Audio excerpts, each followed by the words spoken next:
Bombshell, Clinton's doctor lied. It's worse than we thought, by Liberty Bell for FreedomDaily.com. During the 2016 presidential race, Hillary Clinton's health was a topic of significant concern. And for good reason. Throughout the race, Hillary seemed to move about the countryside like a drunken sailor passing out, slurring her speech and tripping over her own feet. And of course, the mainstream media was there every step of the way, ready to help cover up these incidents with excuses and lies. To make matters worse, Hillary's doctors came forward giving the two-time failed presidential candidate a clean bill of health. But now the truth has been revealed, and it's worse than we could have imagined. To say we dodged a bullet by not having Hillary Clinton as president is a definitive understatement. But now, newly released documents prove just how true that was. If you remember, back in 2016, as the election was heating up, Hillary Clinton was plagued with a series of odd health issues, ranging from severe coughing fits to fainting spells. Of course, the mainstream media did their best in 2016 to paint these medical problems into the best possible light, but they had many people questioning the validity of their claims. Now, as we head into 2018, the truth is revealed, and it turns out everyone, including Hillary's doctor, was covering how sick she truly was. As it turns out, Hillary Clinton was diagnosed with a condition called subcortical vascular dementia, which is a type of dementia caused by widespread microscopic areas of damage to the deep layers of white matter in the brain, and her doctors hid it from the American people. Here is more from Liberty Unyielding. When then presidential candidate Hillary Clinton had her famous fainting episode, which necessitated her being escorted away from a campaign rally and helped into her waiting van, her personal physician played down the event, writing it off to a bout of pneumonia. Not everyone in the medical community was convinced, however. The day after Clinton's public collapse, a New York Times reporter who boasts that MD after his name suggested she was sicker than her doctor was letting on, and that further tests needed to be administered. To quell concerns about her fitness to serve as president if elected, her campaign released an update of a July 2015 letter from her doctor attesting to her overall good health. The only caveat, voiced by Clinton's personal physician, Lisa Braddock of Mount Kisco, New York, was that she had developed two new medical conditions in 2016, a sinus and ear infection in the winter and pneumonia that month. Neither was pertinent or would impair her ability to govern. Now, a doctor's diagnosis from 2014 has been made public via Julian Assange that reveals that Clinton shows signs of advanced subcortical vascular dementia after a MMSE, mini mental state examination, was performed. The patient performed significantly lower on today's test and when tested in 2013 than when she was in 2013. The patient is also showing signs of having more complex partial seizures. The doctor who made the diagnosis, Lisa Braddock of Mount Kisco, New York. There you can see. The symptoms of the disease are a short-term memory change in speech, forgetfulness, and unsteady gait, clumsiness or frequent falls, and changes in personality or mood, most likely in the form of apathy, irritability, and depression.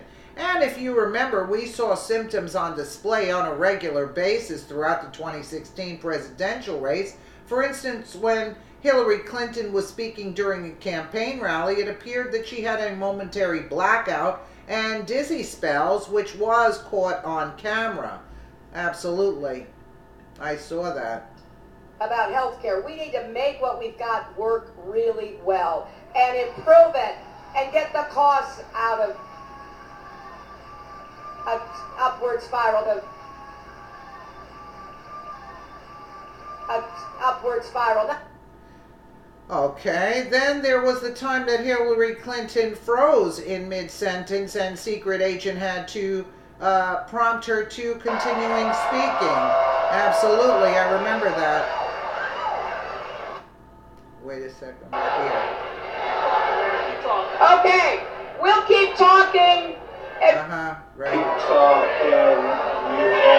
Sorry about that. I thought they were going to just drag it.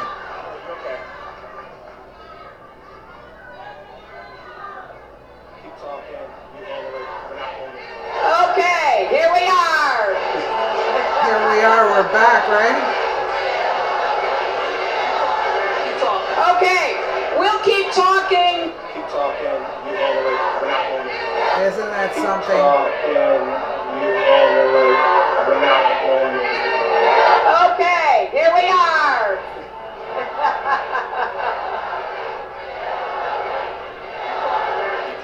Okay, we'll keep talking, and apparently these people are here to protest Trump because Trump and his kids have killed a lot of animals. So thank you for making that point.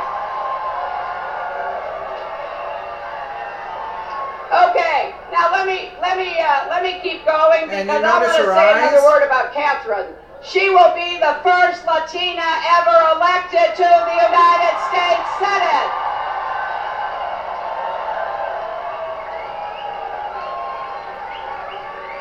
So here's what I hope I can do with Catherine and Dina, with Jackie and Ruben, with other members of the House and the Senate. We are going to create more good jobs with rising incomes. We're going to have the biggest investment in new jobs that we've had since World War II. Somebody wants to be for Trump because they're anxious, they're fearful, maybe they're angry because there's a lot to be concerned about. We need to talk. We need to talk because we don't want you being sold the same bill of goods that the students who signed up to go to Trump University were sold.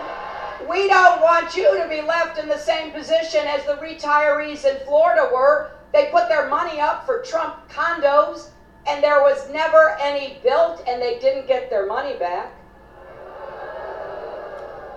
We don't want you to think any business person can get away with your doing the work and then not getting paid for it.